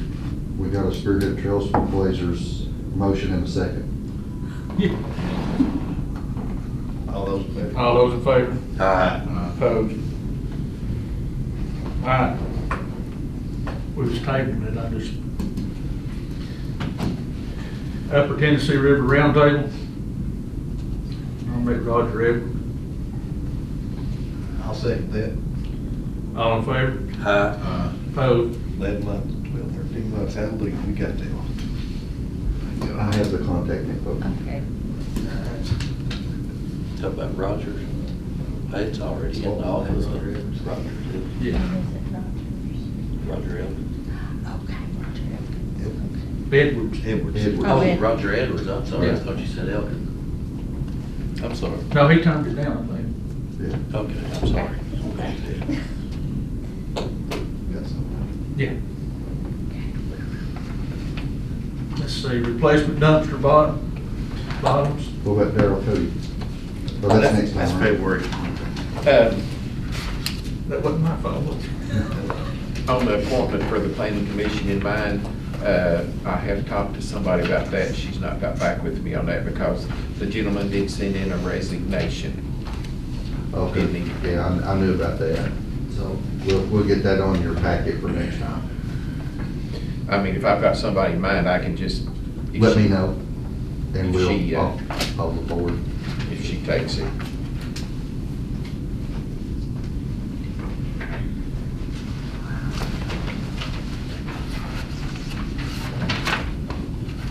Replacement of dumpster bottoms. Yeah, Mr. Chair, I sent out a email with this quote on it, the dumpster bottoms through the wintertime, we try to get those worked on through the cold months, so the ones that are rusted out on the bottom, and that quote that you've got that totals $7,316.66 it will actually fix 22 dumpsters of ours, and I just need a vote to approve that expenditure because it's not part of the budget. I'll make a motion to approve. Second. The motion is second, all in favor? Aye. Opposed?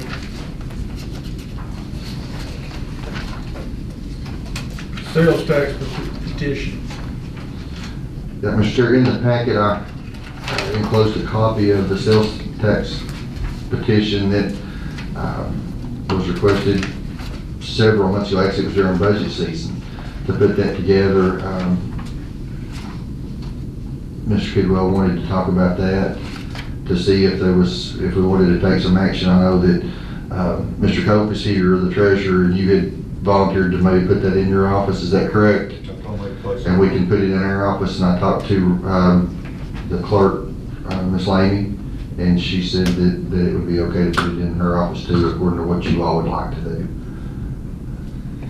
Also, personally, I'd love to see it signed as much as we can, run it at least 6 months, whatever, bring our state leaders up, let them know what we're after. We can talk about it all day, but in the end, they're the ones that has to change it. Could we get a copy to the paper, maybe put it in the paper? it's a petition, though. We're accepting advertising every day. So it's a petition, it's a petition advertising, is it? Yes, it correct? How much? I'll make it as big as you want. Full page, Go double truck. I'm not willing to pay it, just to be honest with you. Okay, we're gladly accept. But yes, that's just, we've talked about it for months now, and I mean, talking don't get it done, action gets it done, and the more people that sign something like this, the more it means to somebody in their position and ours. I don't think we're doing our job if we don't let their voice be heard, so we need to give them option. It's my opinion. I'm with Mike, I think it's a great idea. It does, I mean, you just gotta get it out to the our taxpayer, local taxpayers here, that the people out of state pay a whole lot of that 1% sales tax increase, which takes a lot off. I mean, it helps a lot. And we need to get that out. I mean, we need to just get the word out to where they understand that. That's not just an added tax to Lee County citizens, but it is there, it's put in place to take a lot of the personal property tax and real estate tax, and you know, take some of the burden off. Yeah, I'm total agreement. If it can help the taxpayer of Lee County, I'm 100% for it. But we're gonna have to get this thing set somewhere, to where people can sign it. That's just the thing. Treasurer's office, everybody usually comes there. Renee's office is pretty convenient. Jones was kind of in the middle is what we was thinking. I can put one on my end of the county, I just don't know where. You don't want ever Tom, Dick, and Harry in the world sign. You want legit people that votes and pays taxes as far as that goes. Well, Rod, you think? We can start with those two offices for Yeah, sure. that's a good idea. I just wonder about banking institutions, cause people's, I mean, can you, Well, you got the public business, that's the bad part.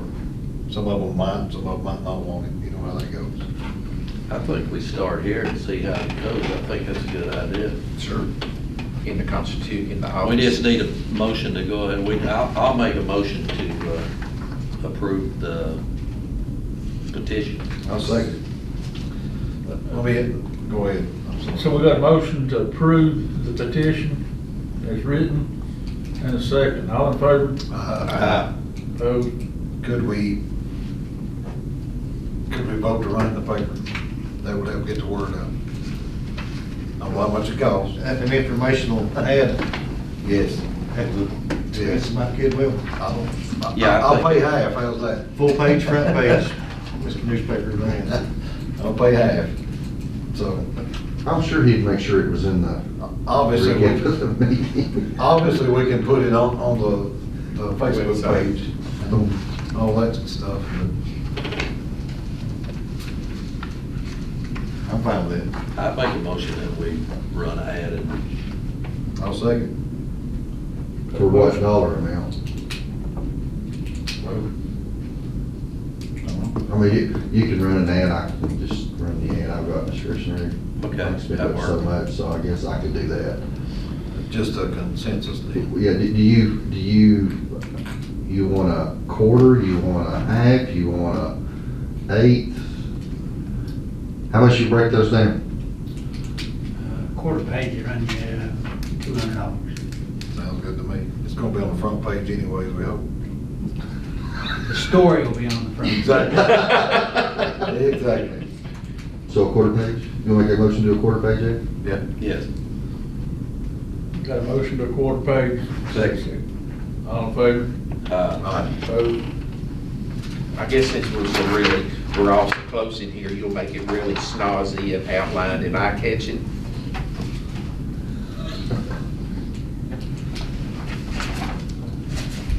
Next, ceasefire grant. Yeah, attached in your packet's a letter of the grant award for the 25-26 fiscal year ceasefire continuation grant. This grant is solicitation to support local law enforcement and community-based organizations' effort to address violent crime. What I need is a motion from the board or approval from the board to accept that. I'll make that motion. I'll second. Got a motion and a second, all in favor? Opposed? Next, we got animal control. Yeah, you've heard me say a couple of times in meetings that we've got trouble with animal control where the pens are just in disrepair. Got with Mr. Wilder and got the things that we need with the exception of the actual fencing itself. We had a boatload of fencing that come out of the old Jasper site, so I think we can use that, but I got a quote for everything else that we would have to have, and I was hoping that some of the stuff that we would get out of that Jasper site would be more compatible, but the poles and stuff that we're using in the animal control is smaller than what we use out in the field for the convenience center. So there is a quote here for $2,901.68, which is there. We did have last year a donation from Eastman for $4,630.55, which we never used. But this $2,900 was not put in the budget, so what I'd like for is some consideration that we had that money and we didn't spend it, and maybe we can do something, because it is costing us money in animal control now when those animals get out, because they tear up stuff when they get out, trying to get out of the building. You just need a motion for it to be used. I need a motion to be able to spend that $2,901.68 for the repairs. I'll make that motion. I'll second. Just for the record, the staff over there is going to do the repairs, so. Is the fence going to be the right diameter that we're taking down? What we're using for that, we can cut out and use. Because, I mean, you're talking about really No, I was small talking about the little, you know, your actual, in the chain link, the opening in there, is that gonna be compatible? For most of the animals, it will be. What we were planning on doing was with the chain link that was the smaller grade or whatever, do that in some of them and consolidate the good chain link that's there for the smaller animals. Okay. Got a motion and a second, all in favor? Opposed?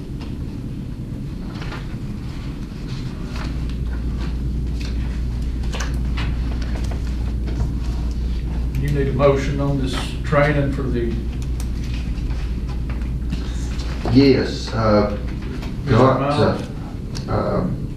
was able to get Mr. Miles scheduled for the training for that. That plan is, where is that?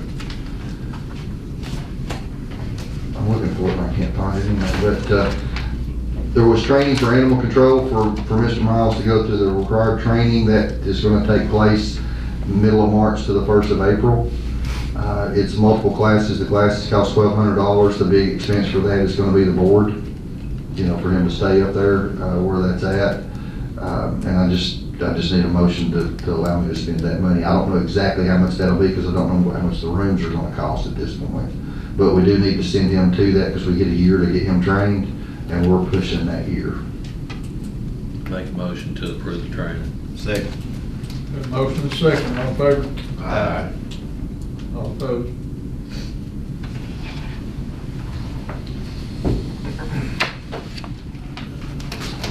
Reports and recommendations, county attorney. I don't have anything to report. Reports and recommendations, county administrator. Real quick, just give you some, I've got a laundry list, guys. I apologize for it being this long, but it seems like it's been a busy week. I did get an email from Delegate Kilgore's office, actually today.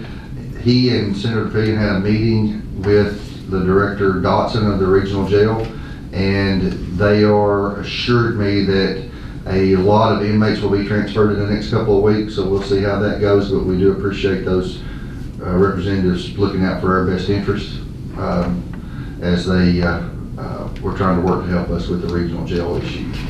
So I do have a resolution that I put together that I will let you look at. I don't have to have this signed. I just didn't have it. I wanted to get this in front of you. A lot of the grants that we get require a EEOP, which is an equal employment opportunity policy.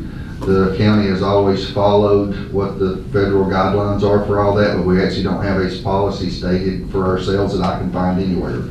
So I will put this in the packet for next time so that we can get this CEO policy to you and you get a chance to look at it. If you didn't see it in the news, Virginia Tobacco Region Revitalization Commission awarded $1 million worth of grant money toward the Western Lee Sewer Project, if you didn't see that. So we'll be working to put together all the paperwork that we have to do to accept that grant from the Tobacco Commission.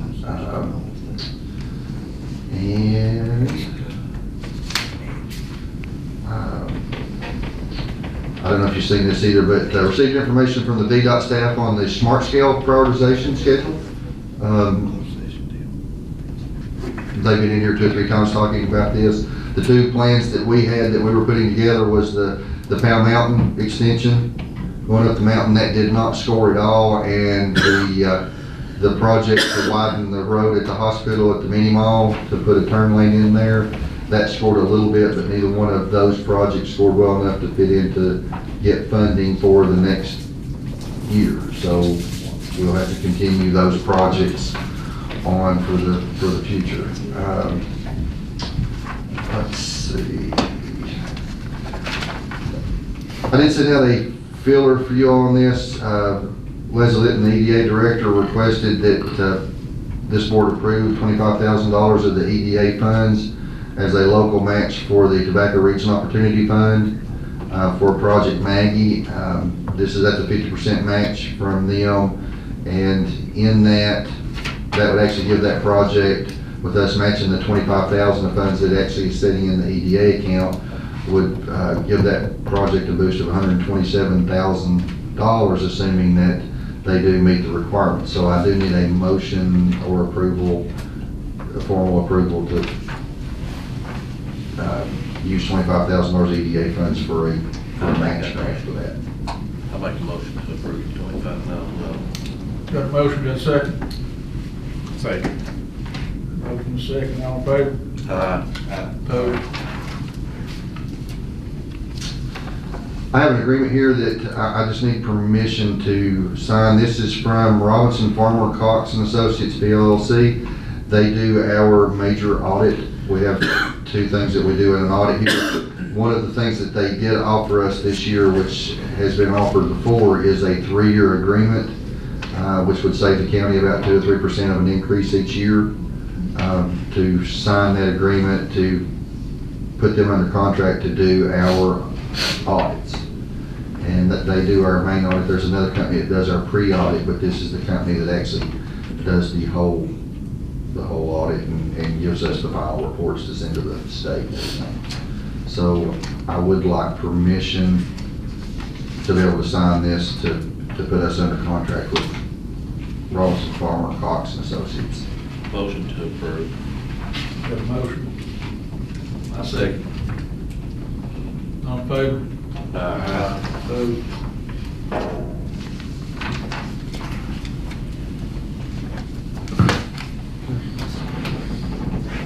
And I've got one other thing, but that's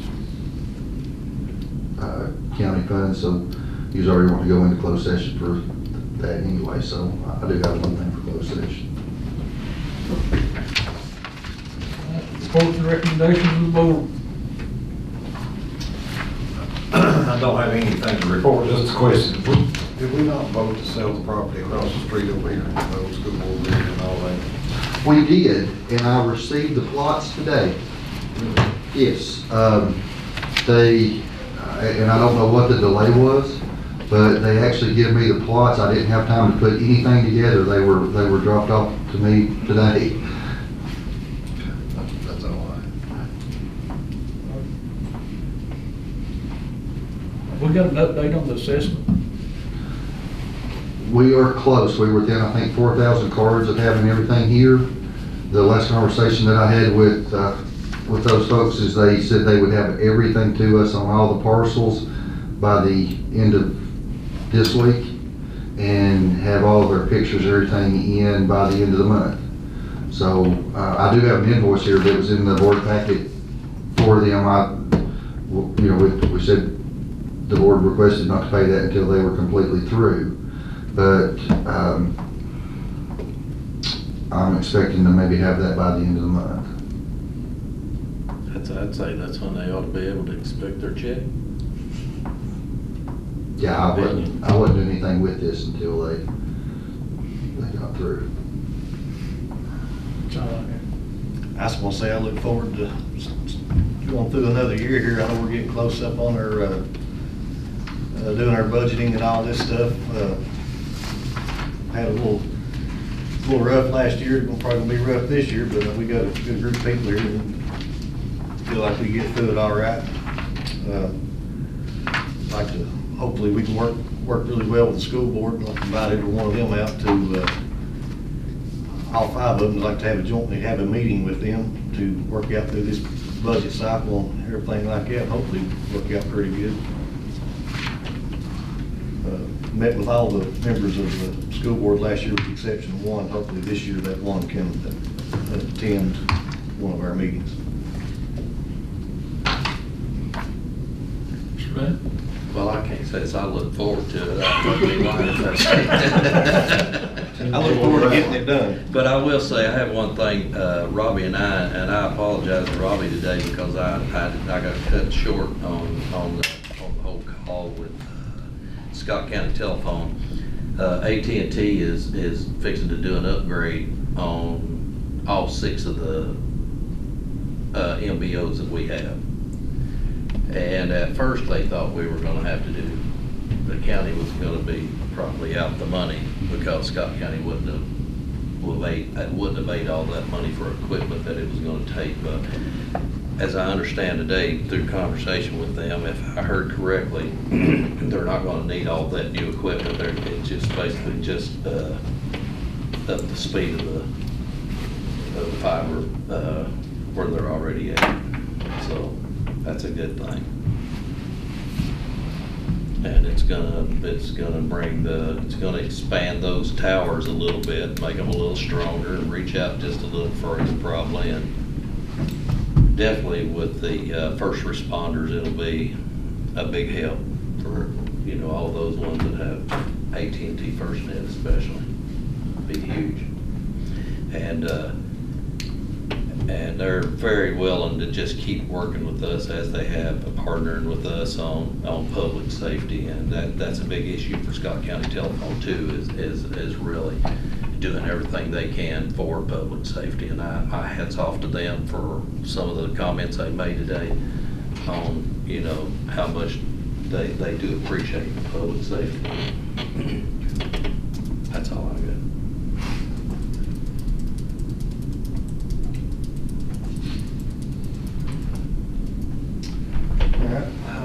Make a motion, we go into closed session, employment personnel 2.2-3711A.1, discussion, consideration of interviews, prospective candidates. We have to read the whole thing, all that first to talk I normally just say Just- the top part. Okay, we'll just say top part and done with it. And also consultation with legal counsel 2.2-3711A.7. Got a motion? I need public funds in there. Discussion of, let's see here. Invest in public funds. Oh, yeah. 2.2-3711A.6, investing in public funds. Okay, I'll second that. Motion second, all in favor? Aye. Opposed?